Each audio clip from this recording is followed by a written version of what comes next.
subscribe.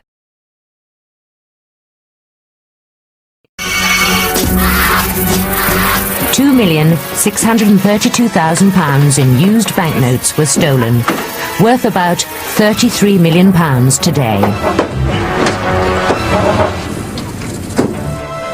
In just 40 minutes, the great train robbers became both immensely rich and the most wanted men in the world. Even 38 years later, the crime has not been forgiven. Mr. Biggs, I want you to listen to what I'm going to say. I have here in my possession a warrant for your arrest for being unlawfully at large from Her Majesty's Prison, Wandsworth. In this film, 4 of the robbers and their wives talk frankly about how the robbery changed everything. When you're not there and someone's looking after your money, it's not your money, it's their money. I lost a lot of money as it happens. I know other people, a lot of other people trusted their friends. And these are friends, and they for money. It's as easy as that.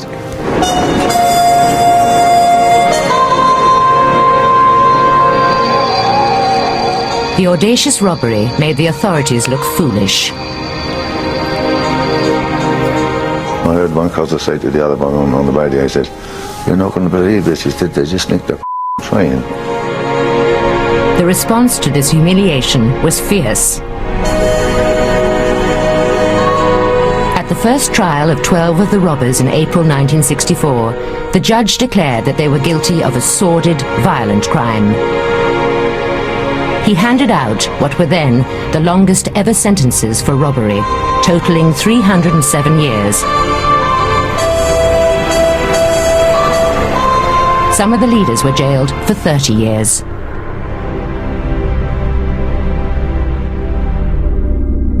Renee Wisby, the wife of one robber, was at her home with the girlfriend of another robber when news came through.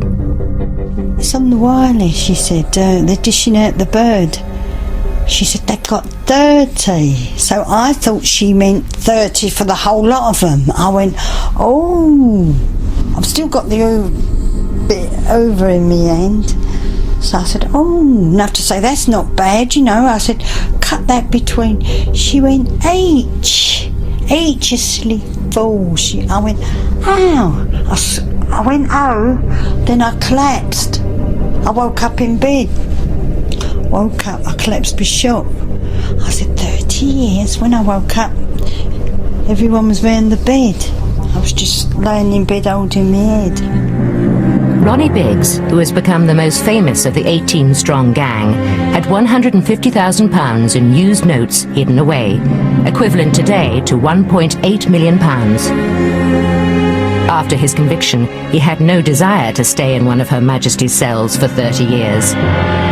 On the 7th of July 1965, he escaped with fellow prisoner Eric Flower.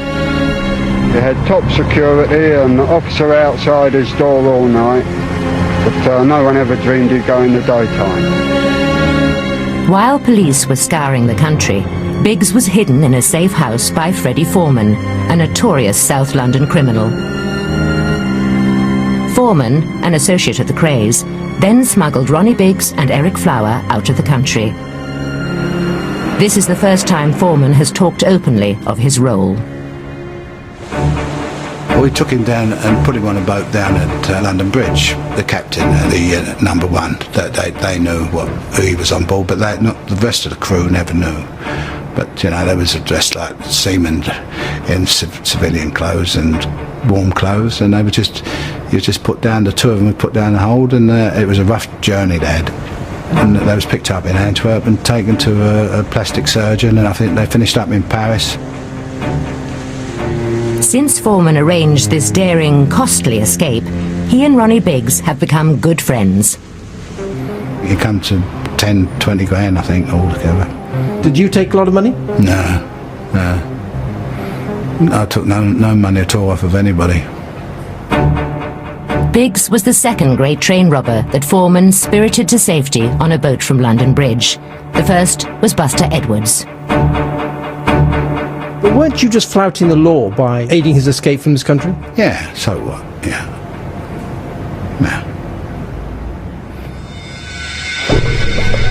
Since his escape, Ronnie Biggs's escapades have been the stuff of tabloid dreams.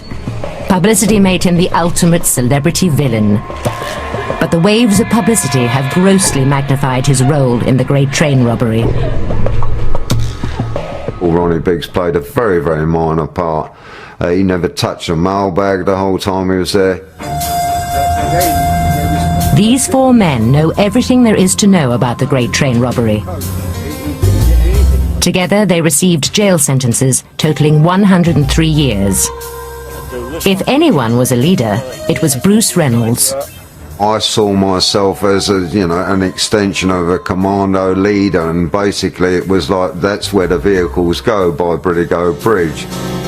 I pointed out to them where the train would be stopping, who was going to be manning the dwarf signal, who was going to be manning the red signal. If Bruce was the natural commander, Goody led by example when the action began. When the train stopped, I was the first one onto the footplate. Jack Mills, his driver, was trying to kick down the guy who was trying to get up the other side. And I got hold of Jack Mills and gave him to the guy who was behind me. Jimmy White was the quartermaster, responsible for all the equipment. I got bought the Land Rover, and they knocked the Land Rover off in the West End, brought it round to my base, and I ordered the plates. They took both vehicles, checked them out, serviced them, did a good job, and made sure they didn't let us down. It was Tommy Wisby's job to induce terror. My role was one of these so-called heavies, we had to have, because there was 70-odd people on the train, and also there was 7 or 6 people in the highly valuable compartment, so we had to deal with them as well. Therefore we had to take some people in just in case we did have any confrontation with them sort of people, By the time of the robbery, these men were all known by the police as major criminals. Crime was their chosen way of life. I was the only black sheep of our family. They was all hard-working people, yeah. Sometimes you think, was it the war, or was it an easy way out of, to get money? Wisby's physical presence made him a valued member of gangs that required a hard man. They're coming through the back now. Come on! Take out the keys! What was it he wanted? Most probably a better life. To what my father had. He was a hard worker, worked all his life, and I couldn't see him getting any benefits. What the hours he put into what he was doing. Why did I get into crime? The war years, boredom. Maybe I had no money. I was a child. Little pocket money, no sweets, and that's why I became a criminal. What about your mother and father? Honest people. Telephone engineer. Completely honest. As a paratrooper, Jimmy White fought the Nazis behind enemy lines on many dangerous missions. But, late in the war, he was discharged with a burst ulcer. I couldn't get no work anywhere.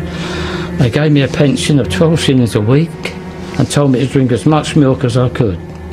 But in 9 months, they called me up again. They said, knocking you down to 9 shillings a week. I thought, that's it.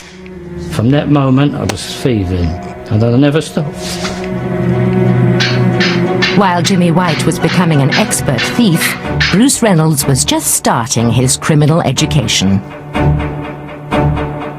I think I got into crime really as an extended form of adventure. I wanted to be one of the big boys, so it really started off with what used to be known then as the country house game. Throughout history, I think, or throughout modern history, jewel thieves have always had a certain romantic nature. It's almost a little bit of the Raffles, and it afforded me a tremendous way of life.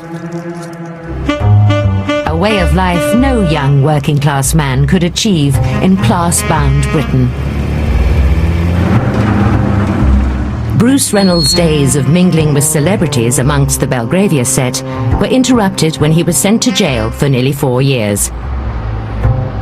By the time he came out, the criminal world had changed. Whereas before it had been mainly a question of finessing to get money rather than a confrontational.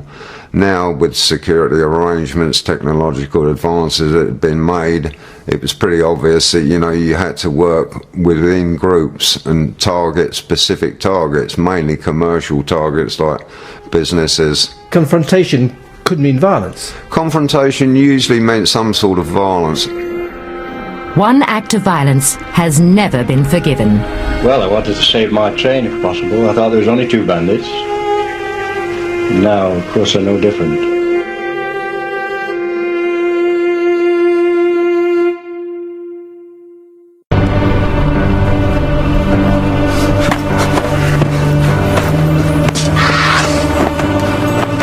The great train robbers still maintain the coshing of train driver Jack Mills was the result of panic by a member of the gang, whom they still refuse to name. I feel sorry for this Mr. Mills, I really do. Sorry for the injury he got, and I've always I've had regrets, and I've expressed them publicly, and I've written about it, mainly because it was a mistake that should never have happened. But by the late 50s, large cash shipments had much stronger security. Without at least threatening violence, there was no chance of getting the prize. If you had to hit someone, you would hit someone. Oh yeah, if you had to, but did you think about this and say, well, I might hurt someone? Was there any morality here? No morality at all. The only instinctive thing was to get money. Well, we used to have pickaxe handles, you know, cut down to your size and that, you know. So this is really robbery with violence? Yeah. Did the violence part of it worry you? We didn't have to use too much. You know, when I say that, it wasn't too much violence because, as I said, the object was to put the fear up and smash it into the car, and you know, and then the element of surprise, you know, that basically was the fear, you know. But what's too much violence? What's the dividing line between too much violence? Well, when you have to use your koshes on them, you know. And did you have to use your koshes on them? Not very often. We did a few times, you know. Do these wager snatches? Yeah. Hurt anyone? Not bad. Not bad, you know. Well, when I say bad, I wasn't put in the hospital, you know, as such, you know. You mean they didn't stay in hospital? No. Few cuts, few cuts. Stitches? Blood? Yeah. Did you question whether this was sort of thing you should be doing? No, I didn't as it happens, Chris, no. I just thought it was a way of life, you know, for getting what I wanted out of life. I'd known Gordon Goody for some time. He had a reputation as being quite a violent man if he had to be, but Gordon had that look of menace that really negated any need for violence, because he looked like he could be very, very violent. In November 1962, Gordon Goody and Bruce Reynolds led their gang on a wager snatch at London Airport that depended on speed, daring, and the readiness to use violence. The gang dressed as city gents. Several had iron bars in rolled umbrellas. Goody kept watch at the top of the building as the security van arrived. 2 guards and 2 pay officials brought in the strongbox containing £62,000 in cash.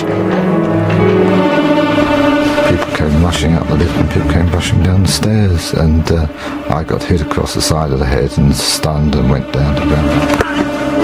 well, no, there was a security guy there, and I gave him a clump, that's all, you know. You gave him a clump? Yeah, I think he had a couple of stitches or so.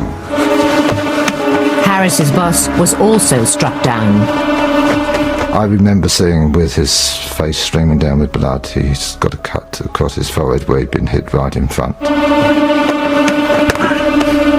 So was your attitude that you had to give them as sharp a slap as was needed to get the money? Whatever it took, you needed the money? Of course, and the thing is, fright. You've got to frighten them, you know.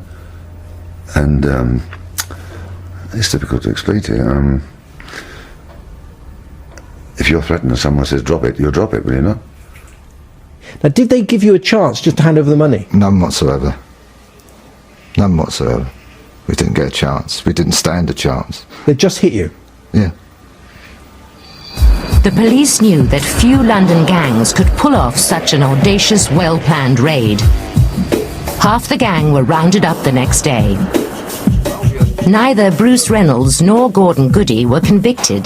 They got away by bribing police officers, nobbling the jury, and threatening witnesses. How did I influence that jury?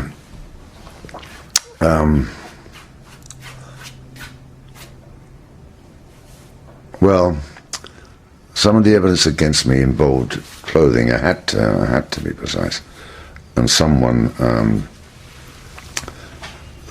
who picked me out on an identification parade said that he could recognize me with this hat, and the police had possession of this hat, and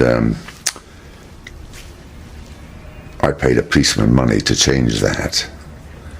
And the hat, whereas it fitted me before, it didn't fit me afterwards. You understand? When you gave him a new hat, bigger hat. Exactly. And when it was in the court and I was asked to try the hat on, the hat fell down like this, you know. And there's a couple of other things. And there was a juryman who was visited. Yes, right, yeah. I came back from the south of France after 6 months, and my name had been on the list of people that they wanted to question, but we had certain contacts within the police force, and suitable palms were greased, and my name was expunged from the wanted list, and I came home. Other corrupt members within the criminal justice system made the great train robbery possible. During the airport trial, Gordon Goody was represented by a firm of solicitors that were as crooked as the men they advised. Brian Field, the managing clerk, made Goody a remarkable offer. And he said, Gordon, he said, if you get out of this one, do you fancy going to work again? So I said, of course, you know, and he introduced me to someone, and that person was the man who gave me the information for the train. And who was that person who gave the information? No, I can't give you that, I can't. But he exists, believe in me, he exists. You know, you know his name? I know his name. Goody discovered who his secret informant was at a meeting in Kensington Gardens. While the informant went for coffees, Goody opened up his glass case and saw his name and address. Well, I think that it was family. I think it was family on the train. I can't prove it. He never said it was family or anything like that, but he had top information. I was amazed at the information that Gordon gave to me about this travelling post office which run from Glasgow to London, and the fact that it had come from Brian Fields as solicitor's clerk who'd acted for them. It seemed to give it some credibility, and when the figure of 1 million to 6 million was mentioned to me, my first thoughts were, this is it, this really is El Dorado, this is the big one, this is the one that's going to for a start, put your name up in lights as one of the best thieves that's ever been. Bruce Reynolds and Gordon Goody knew they had to find a man with the expertise to stop an express train at precisely the right place, if they were to pull off their greatest robbery. Tommy Wisby was in a gang known as the South Coast Raiders. Between 1962 and 1963, Wisby and his associates raided 6 trains on the South Coast line. Did you begin to think robbing trains was easy? Yes, I did as it happens, yeah. Yes, it was, you know, it was no... it was easy, it was, yeah. The man who discovered how to stop trains was the leader of the South Coast Raiders, Roger Caudry. I placed a glove over the green bulb and connected batteries to the red bulb, and this has also been done at the orange signal further up the line by somebody else. Reynolds needed Caudry's help, but the South Coast Raiders would not be split up. They insisted that 4 of their gang, including Caudry, were brought in on the Great Train Robbery.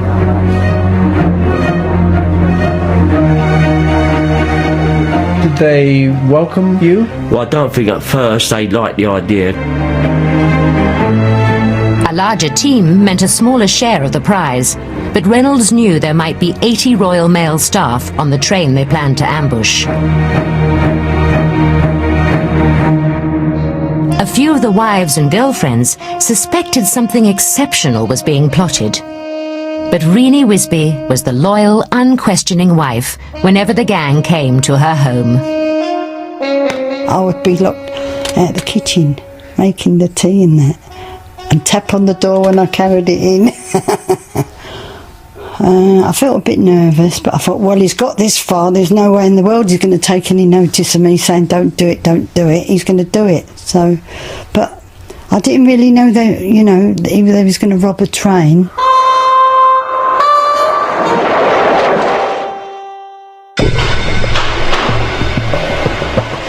For months, the gang prepared for the day that would change their lives. Vehicles were bought or stolen, supplies purchased.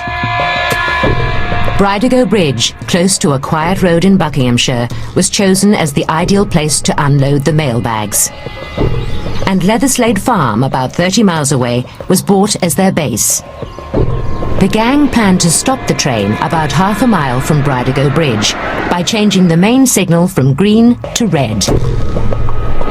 But from there, they would have to drive the train half a mile further to Bridego Bridge.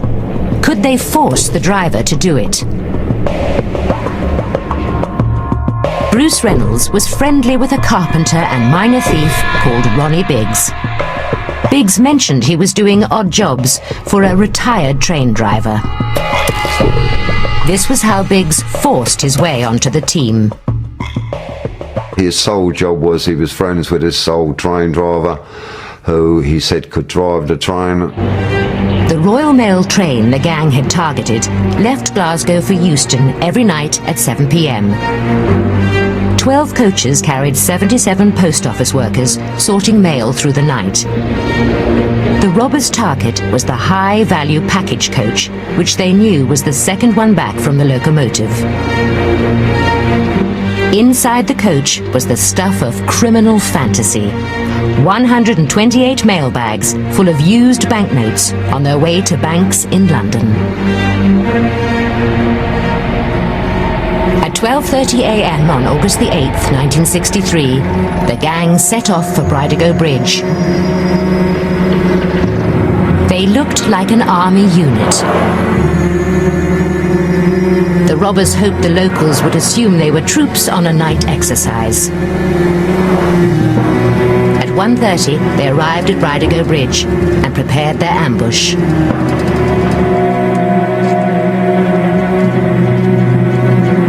Telephone wires were cut. Now everything depended on Roger Caudry's ability to change the signals.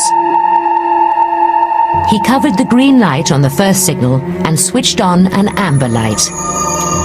Then further down the line, he turned the main signal from green to red. The trap was set. Okay. At 3:02 in the morning, the train slowed at the amber signal, then stopped at the red signal.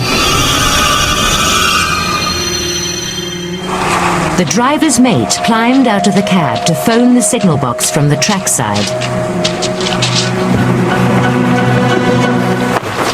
Just got hold of him bodily, you know, just got behind him and got hold of him, going around the neck and whatever, got hold of him and said, come on, mate, bum, bum, bum. You didn't meet any resistance? No. What would you have done if you had? Well, I suppose, I suppose he'd have got a clump or something like that, but he just froze the kid, you know. Jack Mills, the driver, tried to fight off the robbers invading his cab. pulled him back like that, yeah, because the other guy on the other step trying to get up, Mills was kicking him down. I said, "Go on now, you got to hold him like that," and just pushed him, handed him to the guy who was behind me. There was 3 or 4 people getting on one side and 3 or 4 people getting on the other side. So when we got in the cab, it was really full up. In the melee, one of the gang hit Mills on the head with a kosh. No, I didn't see it, but Tommy and Charlie bandaged his head, and they know, they see the injuries on his head. He wasn't bad. He was talking to us. He said, "I think you're a thorough gentleman," he said, you know, bandaged his eye and all that, you know. Unfortunately, he got hit, you know. But there was blood streaming down, which you were clearing up? From his face, yeah. During these moments of drama in the cab, Charlie Wilson and Roy James uncoupled the diesel engine and the high-value package coach from the rest of the train. The idea was to leave the 72 postal workers still busily sorting the post in the rear 10 coaches. Charlie and Roy did the uncoupling. You can't get 3 men there, just 2 men. One was going like that, uncouple it. It screws on like that, and then you unlock it. But my job was to go along in the railman's gear, because all the 65 sorters in there looking out what's on, and they'd go like that, and they'd just wave back at me. Mills and his assistant were bundled into a passageway, handcuffed and forced to lie down. Ronnie Biggs's train driver was brought in to drive the train. Because that was what Biggs was there for, with another driver. And the other driver, he couldn't do it. He was out of his depth, really, you know. There's an old man, and it turned out it was a big mistake. He couldn't clue. Gordon Goody shouted for Mills to be dragged back into the cab. You actually said to Mills, "Move this train or you'll get more stick." It's possible I did say that, but I can't recall. I may have said that. So that put me on the. I liked it. Did say that. Eventually, Mills got the train going, slowly pulling the high-value goods carriage. We were actually on the embankment when the loco come into view, with most of the team hanging out of windows with various instructions like "stop here, don't stop here." As Mills was saying, "Well, make up your mind where you want it to stop," because he was shunting and going and slowing and going, and then there was I think Bruce was along the line somewhere, and he had a flag stuck in the ground where he wanted it. So. The train was now at Bridego Bridge. The robbers made for the carriage containing the mail bags stuffed with banknotes. Well, yeah, I suppose at the time I did smash the windows. That was the idea, to get in, you know. And with a crowbar? With a crowbar, whatever, sticks, whatever, yeah. One report has it you were going berserk with a crowbar, smashing windows. Me? Yeah. Terrifying sight. Yeah. What did the workers in that van, how did they react? They didn't, and the next thing we knew, they was on the floor. They didn't put up no resistance whatsoever.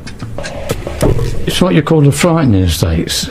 Him going around smashing the windows, Tom, that made them think, and it frightened them, and they all huddled down in the corner.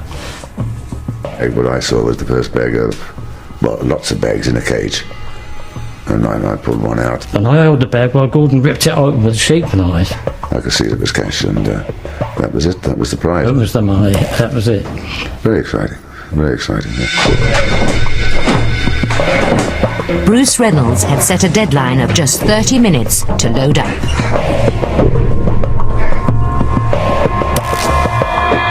It was very exhaustive work on the chain. They weighed from £20 maybe to £75, so it was exhausting. Plus everyone's adrenaline is pumping away like mad. Everyone I picked up was heavy, and I thought, yeah, that's good. It's the real thing, you know. I looked round to someone, I forget it was, when this is it, like, you know. At the other end of the chain, Jimmy White and Bob Welsh were loading the lorries. So they were slinging them down more faster and faster, and I was throwing them up, and Bob was stacking them up at the back of the vehicle.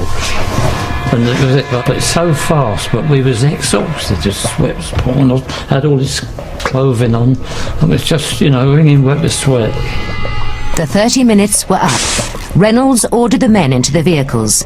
They left behind 6 bags containing £130,000. When we saw the packages come tumbling out, it was all sealed up. They started being stacked, and as I'd been at the farm longer than most of the others, I was totally exhausted, and I said, I'm going to bed. They was in parcels of, say, 30 grand came from a bank, blah, blah, blah, Isle of Man, so you knew there was 30 grand in it, so we started stacking them up, and then someone was taking the figures down so that we knew exactly what figures was in the bundles. There's bundles of money here stacked up here, and then there's counted up, there's $1 million, and then... And as I walked in the back door, there was money, and Charlie was just going like that, falling back in it. Time we counted up, it came to £2.5 million. It came to about £149,000 each individual. For 48 hours, Tommy Wisby and the rest of the gang laid low at Leatherslade Farm. None suspected their crime would create headlines around the world. They were now outlaws, to be hunted down at all costs.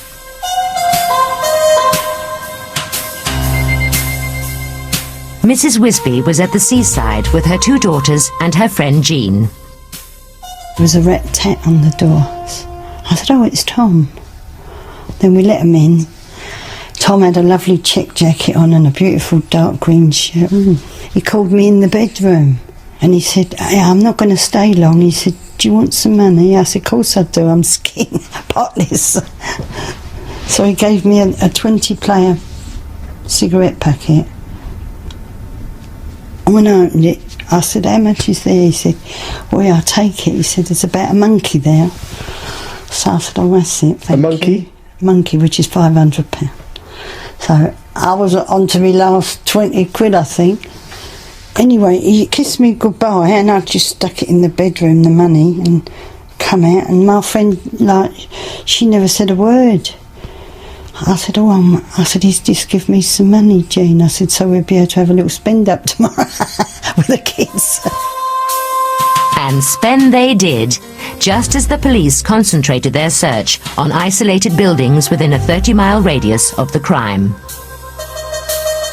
That was gone. That was gone in a couple of weeks. Gone in a couple of weeks? Yeah. When Jimmy White went home, he did not tell his wife Cherie about the robbery or give her any money.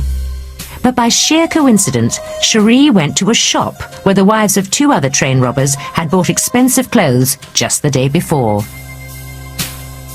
By now, the whole nation was on the alert.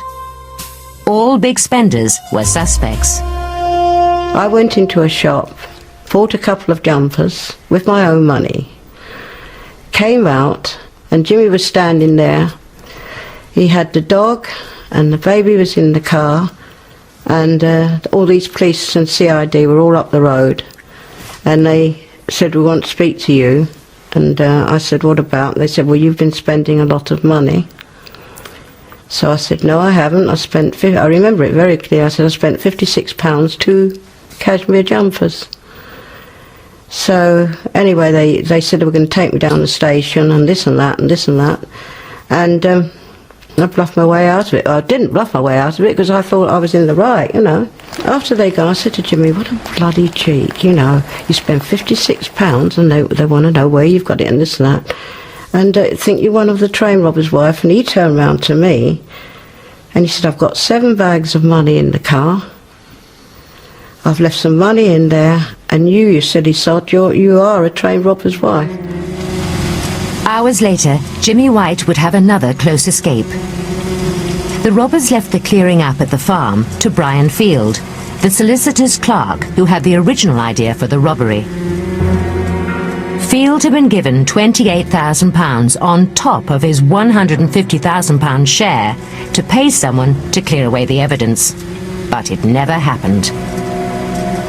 In a panic, some of the gang drove back to do the job themselves. And on the way there, it came over the wall, they said it on in the car, said that if they found the farm. Of course, we turned around and couldn't get back quick enough. It was about 20 miles from it, too.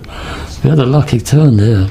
You were going back to the farm? Yeah, to clear it up? Burn it down. Because Brian Field had failed? He hadn't done it, yeah. That must have been a terrible shock. He took his money and he didn't do it. Were you angry? Well, you'd have seen some violence if they'd got hold of him. Police found the hideout on August the 13th, 5 days after the robbery. Several sets of fingerprints have been discovered, and it's quite a good bet that some of those fingerprints will match records at the yard. In addition, of course, there were vast stocks of tinned food and other stores, and it's possible the police may have a lead here. The robbery had the professionalism of a military operation. The aftermath resembled an amateur farce. The police quickly traced the purchase of the farm to Field's own legal practice. But looking back now, stupid thing. You'd think a solicitor and his clerk would know better. So, yeah. 8 days after the robbery, these two people went for a walk in Dorking Woods and discovered bags containing £101,000. Brian Field's parents had dumped the bags in the woods after finding the money in their home. Shortly afterwards, the police found a caravan Jimmy White had bought. They pulled away the panelling and discovered £30,000. The biggest break for the police came with the discovery of fingerprints at Leatherslade Farm. Now they had the names of 8 of the robbers. Arrests quickly followed. 12 of the gang and their helpers were in the dock when the first trial began in January 1964, just 5 months after the raid. The robbers have always insisted that the fingerprint evidence was fabricated, but this has never been proved. But real doubts remain about the conviction of William Bowl. Bowl was arrested with his friend Roger Caudry, the signals expert. The police said yellow paint found on a minute piece of metal in Bowles' pocket matched paint found on the ground at Leatherslade Farm. Bill Bowl wasn't the train robber, and he wasn't at the farm, and he died in prison, the poor guy. You're convinced he was fitted up? I'm 100%. I'm 100,000% sure he was fitted up. The police also claimed that a pair of Goody's shoes had traces of the same yellow paint. But those shoes had never been within 40 miles of the farm. I burnt their shoes, so how could any of them be found? I was a train robber, there's no doubt about it, you know. I was fitted up.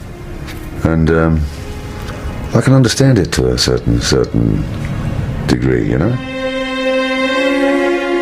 Like most of the robbers, Goody spent about £35,000, nearly a quarter of his share, on the best lawyers. But to no avail. Goody was sent to prison for 30 years.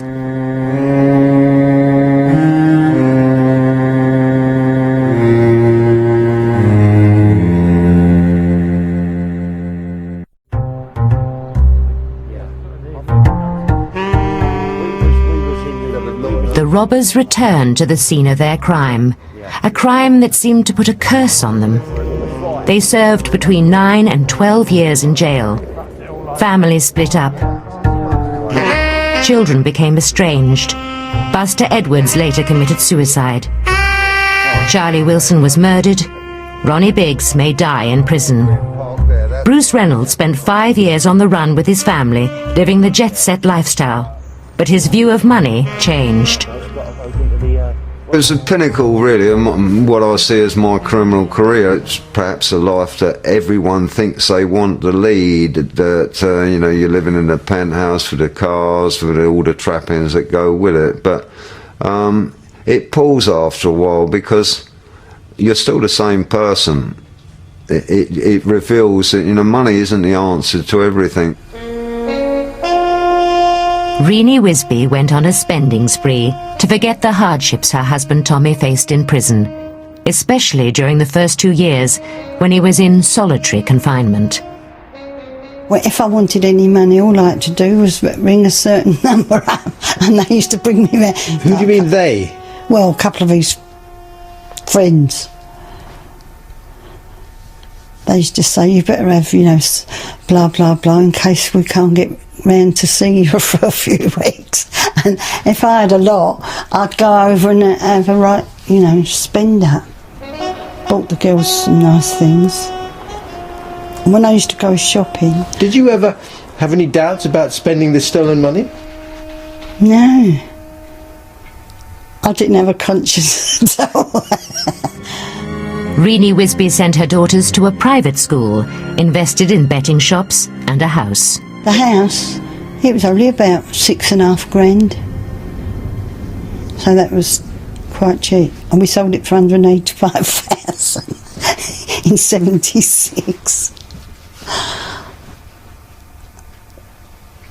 That's not bad. No. But as I say, I spent a lot of money on the house because I had all the fitted bedroom furniture put in the girls' room, and new bedroom furniture in my bedroom, nice bathroom suite, chocolate brown tiles, because brown wasn't out then. I had chocolate brown tiles and purple carpet upstairs in the hallway.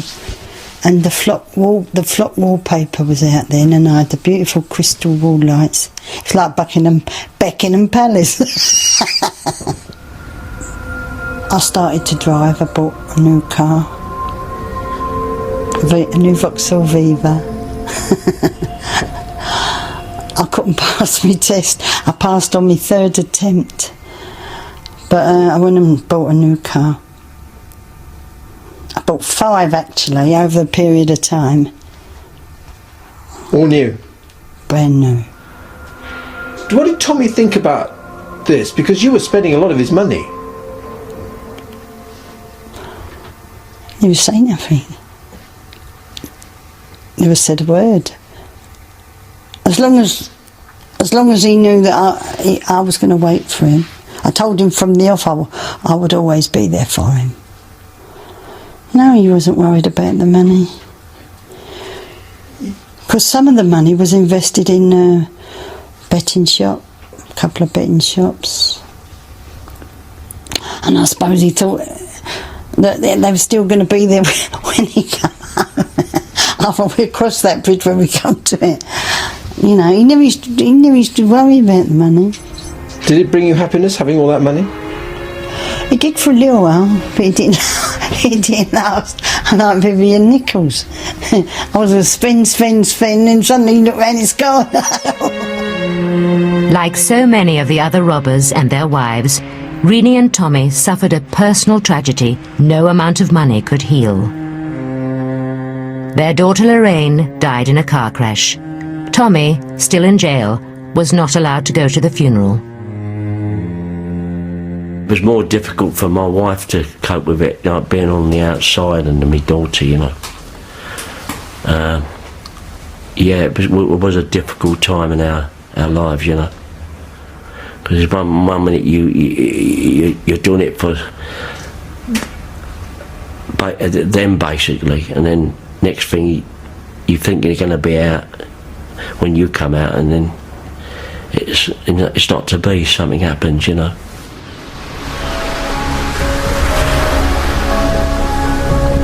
Jimmy White was in crime more for excitement than a better life. After the robbery, he went on the run for 2 years with his wife and baby son. But eventually, Jimmy began to question the selfishness of his lifestyle. I spent eight months in a room and never went outside the door. So I was the one that suffered through all that, you know, through those things. It's terrible. Your baby's crying and you've got all that, and it's supposed to be living a wonderful life. While Cherie hid indoors, Jimmy went unnoticed in the crowds. He could mix with anybody, and because he's ordinary, you don't, I don't know how to put it, what words to put it in. You're a villain, you're a rogue. No, yes, he's an absolute rogue. He just doesn't care, do you? You don't care. Well, I do. It's a funny sort of thing, really. I did get pleasure out of it, but I don't think, and I learnt a lesson that to get the living from crime or committing crimes when you've got a wife and children, I mean, that's you have to rethink your life all over again. Jimmy could not even take comfort from knowing he had provided for his family. The friends who looked after his money betrayed him. How many of your friends ripped you off? How many of your friends took your money? 4 so-called friends. How much did you lose in all to friends? 30, 40, 50, 60, think about it. about £80,000 altogether. Plus what I gave away, £5,000 here, a couple of grand there. People that I knew really up against it, you know. £80,000. I mean, today's equivalent of over £1 million. Yeah, that's it.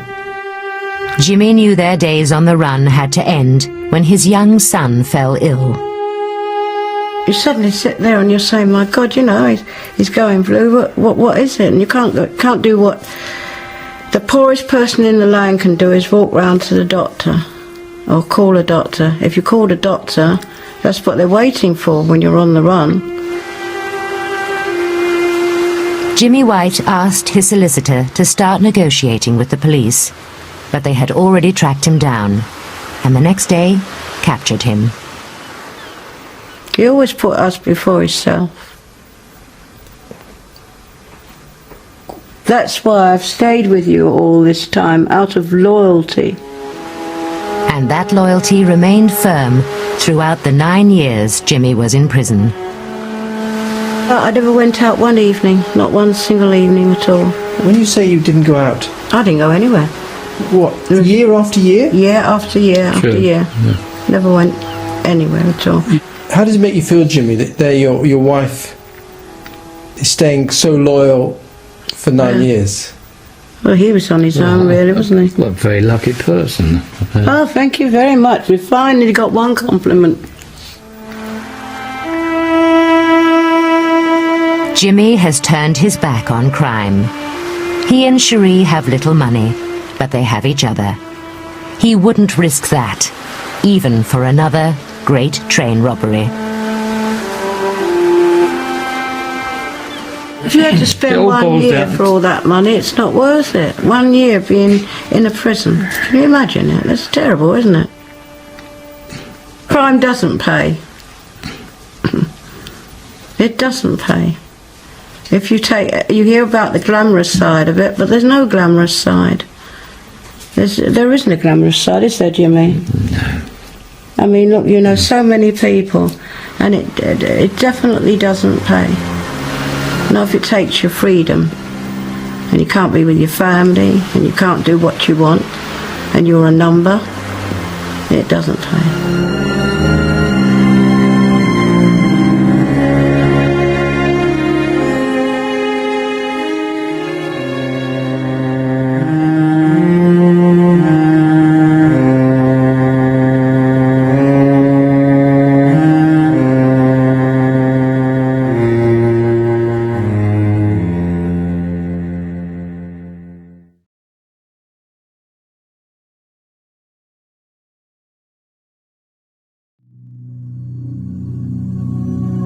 Thank you for watching. If you enjoyed the video, please join our Facebook group. It's called Krays Crime Lords of London. We're a friendly moderated group with over 1,000 Kray and other celebrated gangster videos available for view. There's also thousands of images in the photos sections. The link for the group is in the YouTube description section. I hope we see you there soon. Leave a like and subscribe.